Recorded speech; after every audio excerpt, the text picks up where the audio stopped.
Hello survivors, and welcome to my channel. My name is Sim, and I am a virtual consultant for Survivor to Victor Consulting. I provide online support to victims of narcissistic abuse, empowering them to overcome the narcissistic tactics used on them by educating survivors on what those tactics are and providing solutions as to how to navigate them. So today I'd like to address why narcissistic abusers target certain women or people like Reesa Teesa or Porshawilliams. Narcissistic abusers will typically target people that they see as vulnerable or that are easily manipulated.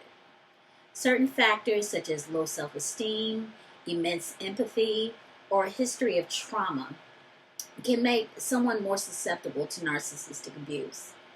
Typically, an abuser will seek to control and dominate someone whose vulnerabilities can be exploited and can benefit the narcissist in some way. Reesa Teesa was likely exploited because of her desire to be married. And Porshawilliams was exploited for a number of reasons, but that likely included the fact that she was a reality TV star. And somehow this would allow Simon to have that type of recognition. Despite what the vlogs are saying, both of these women are very intelligent. It's easy to say that both of them were just being stupid or really naive, but that really undercuts the fact that narcissists are deceptively smart manipulators. And they tend to go after people that they see as a challenge or who can offer them something. A narc never does something for someone without expecting something else in return. To prevent becoming a target of narcissist abuse, a victim must first build and maintain healthy boundaries.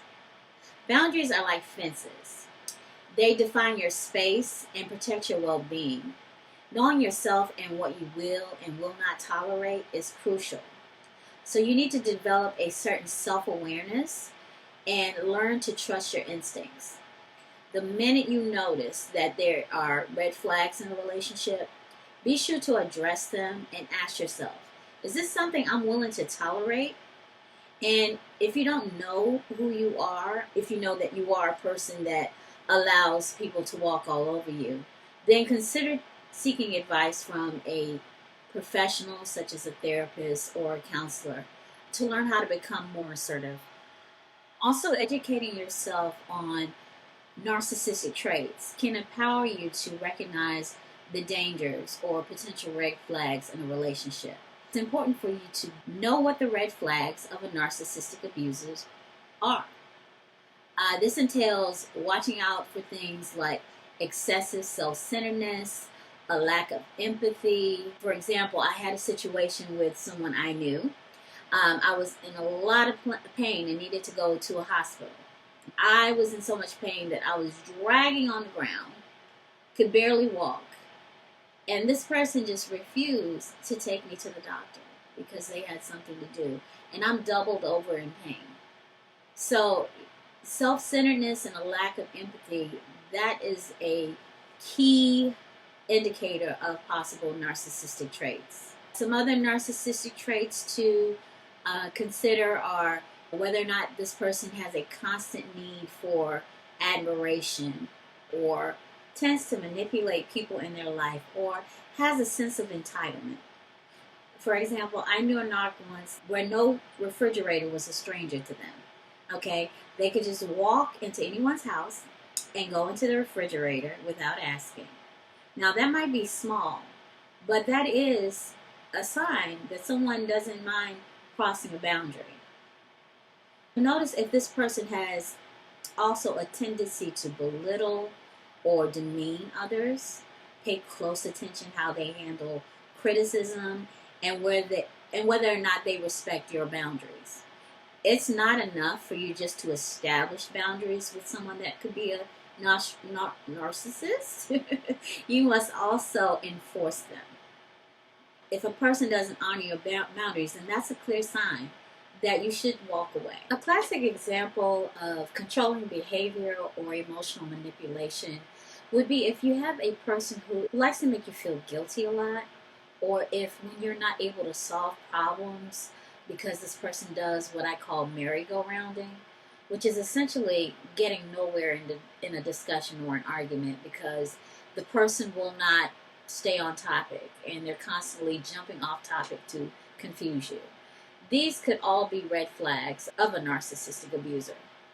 Trust your instincts and internal triggers. To prevent narcissistic abuse, you need to start by understanding yourself and pay close attention to your first feelings. Make it a habit of not over-rationalizing or explaining the person's behavior away. And it's important that you pay attention to these things because if something doesn't feel right, it's your internal trigger trying to tell you something. So trusting your instincts comes about when you know what your core values are, what your personal strengths are, and you also need to know what areas you might need improvement in. Self-awareness is ideal when you're dealing with someone that is trying to manipulate you. And ideally, you would want to be a self-actualized person before entering a relationship.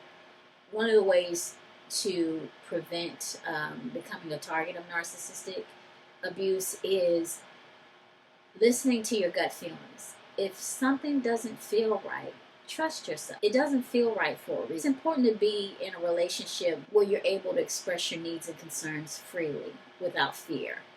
If you're in a relationship where your needs are not honored, where your boundaries not honored or outright ignored, then that is a red flag. Communicate effectively. With a narcissist, you must set the necessary boundaries and communicate both assertively and effectively. Stand by what you say and show this person that you will not bend on your boundaries because a narcissist loves to bend, try, and test your boundaries. Again, it's not enough just to set a boundary if you're not willing to enforce it. Preventing narcissistic abuse starts with self-awareness, which includes knowing who you are and what you will and will not tolerate. Setting healthy boundaries that you will enforce, and having a supportive community so that you do not become fully dependent on your significant other. Remember, you have the power to create a life with respect that's filled with genuine connections. Counseling can provide valuable tools and support you in navigating relationships and building that resilience so that you're able to recognize and break free of toxic relationship patterns. Thank you so much for watching. I hope this information can benefit you in navigating your personal relationships. And should you need further support, you can always give me a holla at narcslayer@gmail.com. Please be sure to share, like, and subscribe. And I'll talk to you later. Bye.